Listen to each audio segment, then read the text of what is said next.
welcome to this week's episode of Ask Mark. We got a couple questions. One of the answers is going to be fairly long, so we're going to get right into it. And we got no quirky little introductions this week, so getting right into it. This first question is from the Demon King. So he's been asking a lot of good questions lately, so that's why I've kind of been getting him in every week. So he asks, when can we expect to see customized control options? So I guess what you're referring to is button mapping. So priority, as it always been for the last little bit, is getting more controllers to you guys. Yeah. Supporting more wheels, supporting more joysticks, more gamepads, etc. We want. I did see a prototype of the button mapping A while back. It's not polished, not locked down, so it's not coming to you guys soon. But I have seen it. Yeah. So we have tested it and played with it. But right now, gamepads and tune as many as we can for you guys. Cool. All right. Next question is from Viminese. Excuse me if I mispronounced that. He said, and this is an interesting question. I really like this one. He asks, how does Mark tweak the cars?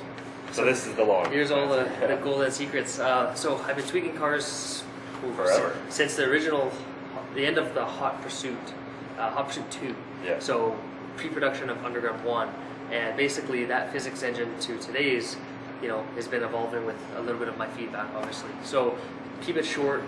Don't keep it too short. These guys want to know. I know. So this thing, I can talk to you guys for days about this, but try to keep it within context of minutes. It all starts with obviously the physics engine. It's been an evolution with my input for over the last decade.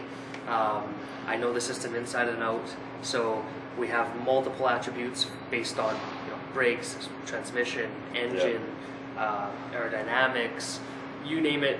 All the different parts of the car, we've broken it down, and we have multiple attributes per region. So what I do is I always start with the manufacturer's data. We basically have very good relationships, say with BMW, Lamborghini, and Porsche, Chevy, all of them, right? So we work hand in hand. We say, okay, you know what? We're bringing Corvette to the community. Give us the data. So they'll give me the actual CAD data, which is what our artists make the car off of. I get the wheelbase, front axle widths, front track, rear track, the weight, basically all the stocks, the suspension, everything. I input it into my database. Once the car has all the attributes into it, I get it onto our in-game dyno right away. There I tune the horsepower. So this is a debug dyno that nobody has access to. Exactly. This is not pretty. It's just like a matrix of numbers that I spit out. I'm looking at 0 to 60 times. I'm looking at 100 mile per hour times. I'm looking at quarter mile. What is the drag? And it's spitting me back all these numbers. And basically what I do is once I have all the cars tuned in the game, I cross-reference all that through every car. So there's a natural progression through the tiers. So once the car is dynoed, that's the next stage. Once the car is dynoed, it gets into the game. It's very raw. It's got power, but the suspension is kind of not tuned, and it's basically just a base setup. From there, I look at what kind of car is it. Is it rear-wheel drive, all-wheel, front-wheel? I put the characteristics into the car. Is it rear-wheel drive? Hey, I make the back end slide a little bit when you have the throttle. Is it all-wheel drive? It's very balanced. We have hundreds and hundreds of attributes that I can tune. So I can tune how much differential lock it has in an all-wheel drive car. How much brake pressure it has, how much spring stiffness, shock blow-off, aerodynamics, front weight balance. I can keep going on and on. So this is my passion. I love it. But so basically, car data. Once I input that, get it into the dyno, in-game dyno, then I basically tune all the progression. Debug dyno. From there, I go into the world and start tuning the suspension, making it feel right, and I put my own little flair into it. I've been around Need for Speed a long time, been playing it since I was a little boy, 10 years of Need for Speed. I have a rough idea what you guys want. If it's an action title, if it's an arcade title, if it's more simulation, we can tune whatever way you guys feed back to us. So I put my own little spin on the cars, but that's a quick snapshot. If you guys want to go more into depth on all-wheel drive, front-wheel, rear-wheel, send me the questions and we'll go into it.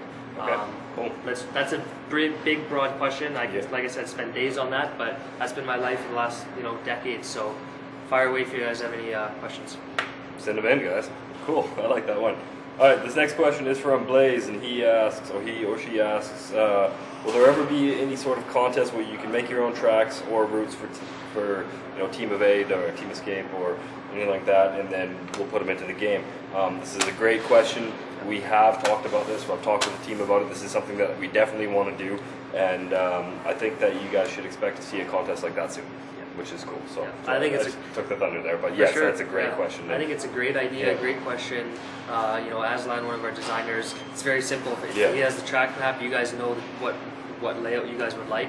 For him to implement that track is very quick, and it would be pretty unique to see you guys creating something and then driving it right away. So I love the idea. I think we should get to it, as Drew said, soon. Sweet. All right, next one is from Waveboy to you. And they ask, would it be possible to upgrade our driver with some skill points that will affect all the cars in the warehouse every time that we level up? This is kind of an interesting question. We're not really quite sure what he means here, but the way that we're going to interpret this is there a system that, are we going to put in a system that will give you like an overall kind of skill point level? It's kind of weird. Basically right now the way the skill points work is that the skills that you have do affect all the cars in your garage for that particular driver.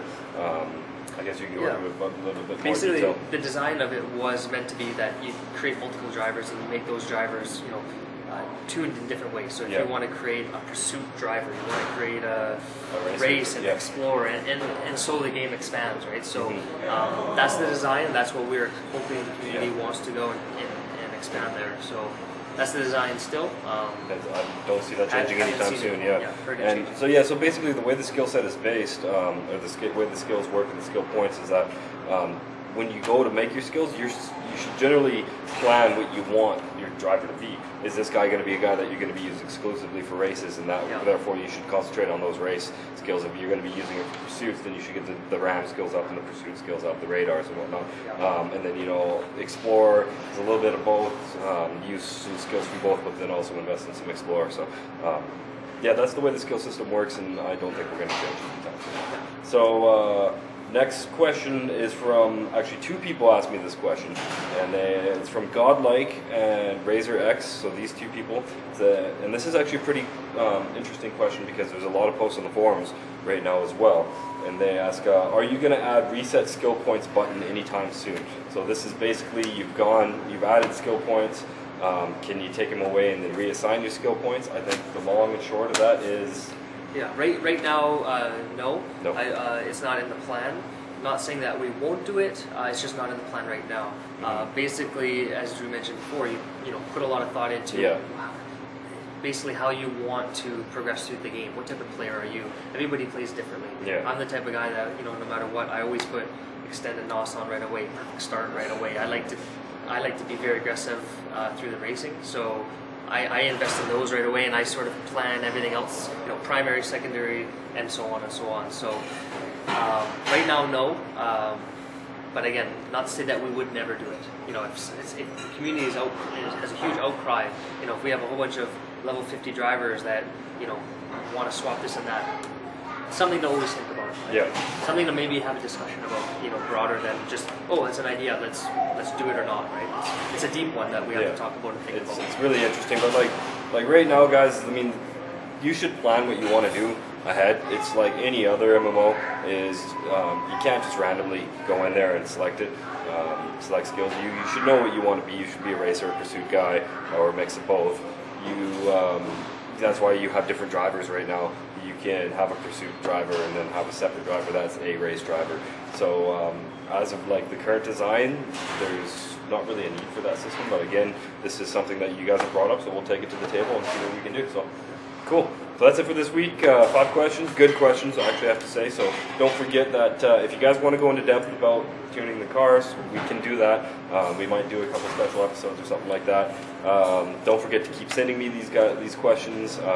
Post your questions on the forum, on the comments on either the YouTube video or the blog post that I put up.